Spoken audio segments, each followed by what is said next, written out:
Welcome. If you need some support, check out my free IFS guided meditations at faithfullygrowing.com. Additionally, if you're finding this podcast helpful, consider making a tax-deductible gift to keep IFS accessible to all. And you can do that at faithfullygrowing.com/donate.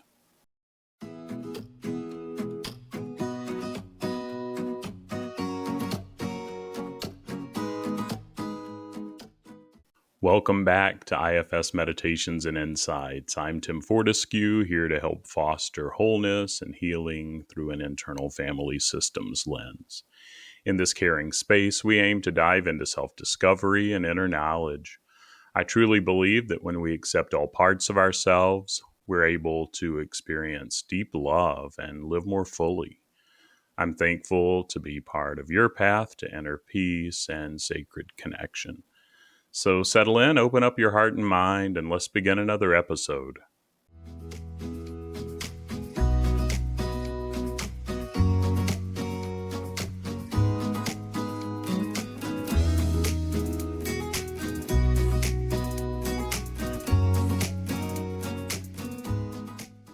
Welcome back to another episode. How are you? How are your parts? I know it's a good reminder for me, and maybe it is for you to not forget to pause for a bit and check in. So maybe just check in for a bit with your internal world right now and just see what you're noticing.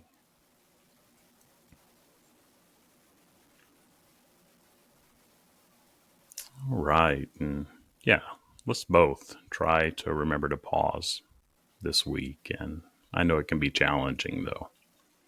Well, this week, we're going to get curious about a topic that is fundamental to understanding our inner worlds. And what we're going to get curious about are the protective parts of ourselves. These parts are vital in shaping our behaviors, responses, and how we navigate through life. And you can find some other content that I've put out on protectors, and particularly the common protector fears. And if you need help accessing that, reach out. I'd be glad to point you in the right direction. But let's start by identifying which parts of us act as protectors.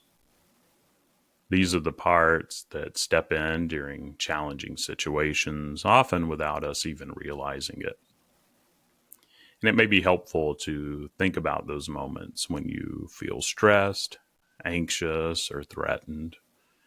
Which parts of you become activated? Here are a few common examples. The critic. Often the critic is this harsh inner voice criticizing your actions to prevent failure or judgment from others or from other things. And it might say things like, you're not good enough, or you'll never succeed. And then there's the perfectionist. This part pushes you to strive for flawlessness, to avoid mistakes and negative outcomes. The avoider. This part may urge you to steer clear of situations that feel risky or uncomfortable, keeping you from speaking up or attending social gatherings. The caretaker. The caretaker compels you to put others' needs before your own, to maintain harmony and avoid conflict. And I don't know about you, but I recognize all of these parts, and particularly that caretaker, in my day-to-day life. And recognizing these parts is the first step in understanding their roles in your life. And let me share a personal story, as I've done in the past. I like to keep it personal and to let you know that, man, I struggle in my day-to-day life in staying aware of my parts and continuing to know that they're doing the best that they can and not forgetting about them. And here's just a little story about my own experience with protective parts. Well, there's a common part that comes up in my system, and I still notice this part at times. I even noticed it this week, and the part I'm talking about is the avoider part, trying to protect me from the discomfort of feeling out of place or inadequate. I'm on a committee that plans an annual mental health festival in my small town.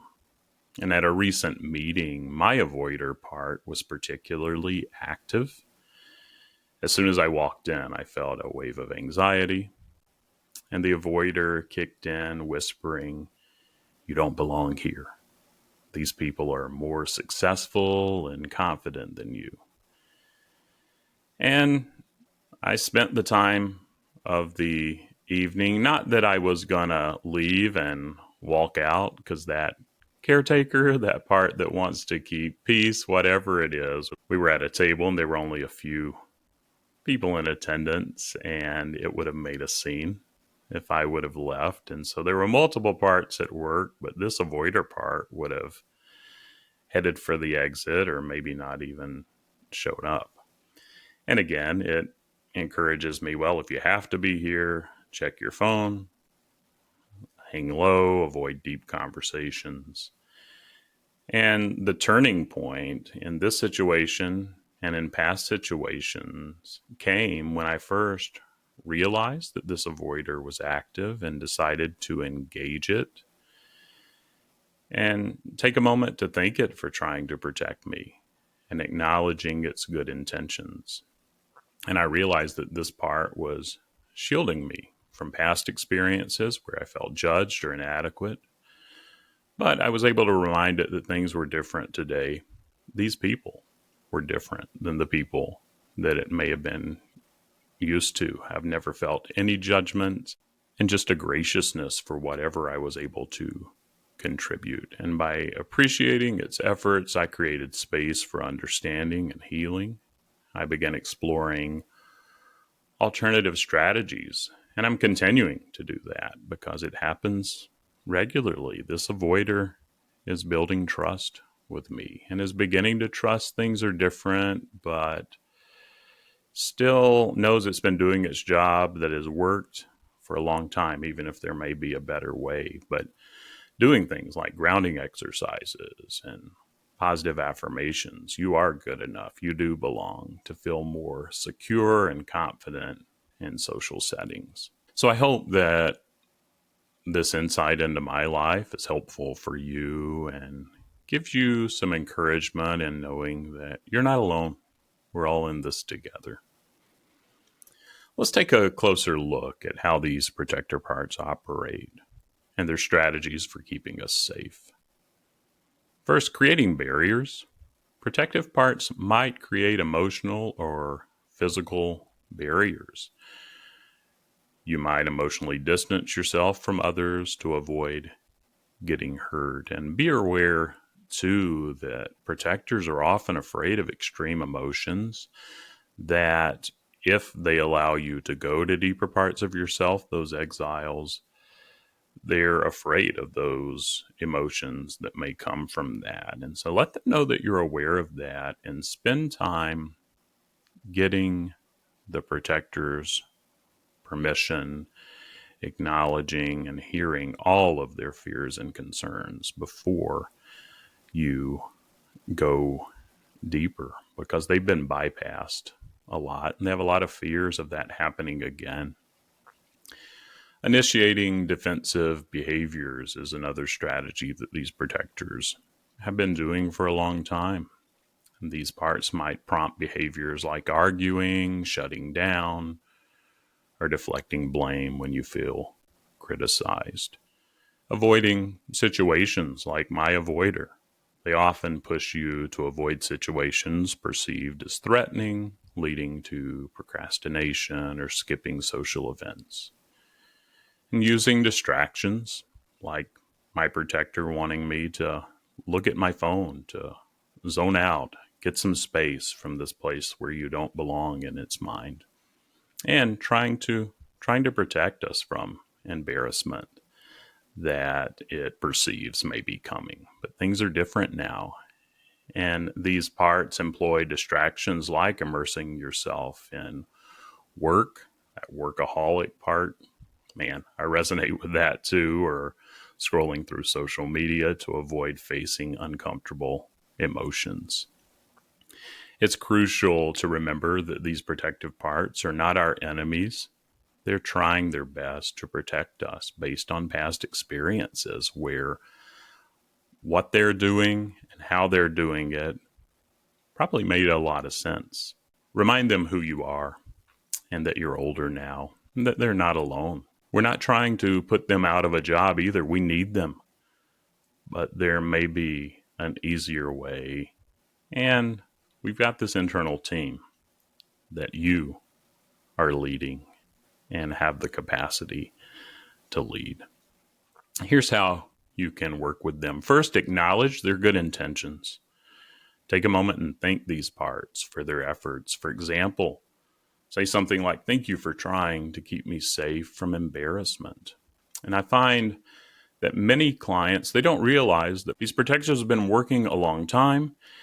And often they think they're ready to go to those younger, more vulnerable parts, but the protectors still have questions. They need to know that they are seen. They need to be thanked. And so don't bypass this. First, notice them, spend some time with them, and let them know that you know they're doing the best that they can. And then understand their origins. Reflect on the origins of these protective parts. Understanding why they act the way they do can provide valuable insight. And then after you build their trust a little bit, explore alternative strategies. And maybe it's after you build their trust a lot is probably a better way to say that. Consider other ways to achieve safety and comfort without intense reactions. And maybe this is through practicing mindfulness or setting boundaries. And then foster dialogue. Engage in a conversation with your protective parts.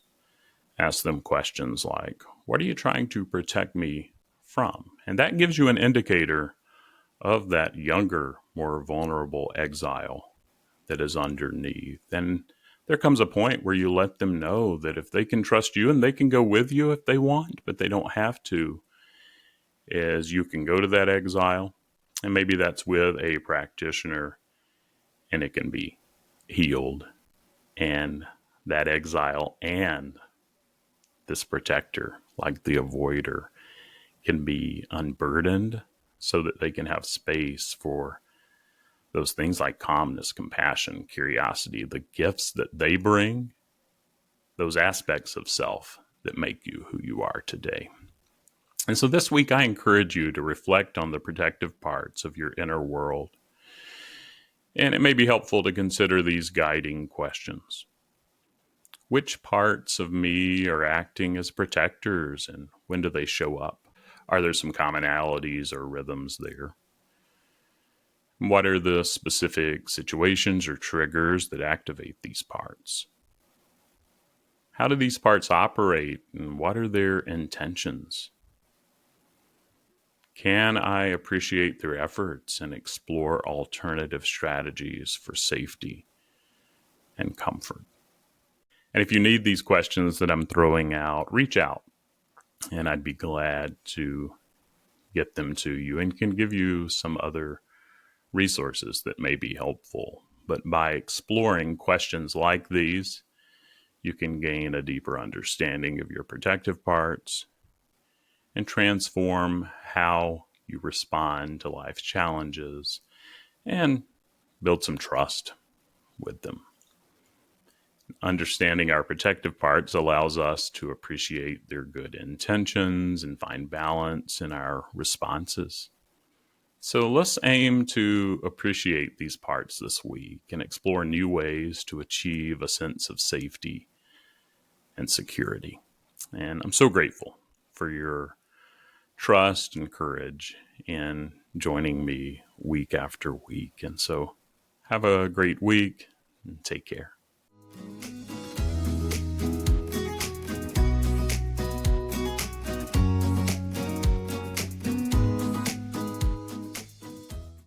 That wraps up another episode of IFS Meditations and Insights. If you found it useful, please follow or subscribe and share, and leave a positive review to help others find the podcast. For more IFS Meditations and Insights, visit blog.faithfullygrowing.com. As always, your thoughts on the podcast are welcome. Send me an email to tim@faithfullygrowing.com. And thank you for being part of our community. Remember to be compassionate to yourself and others.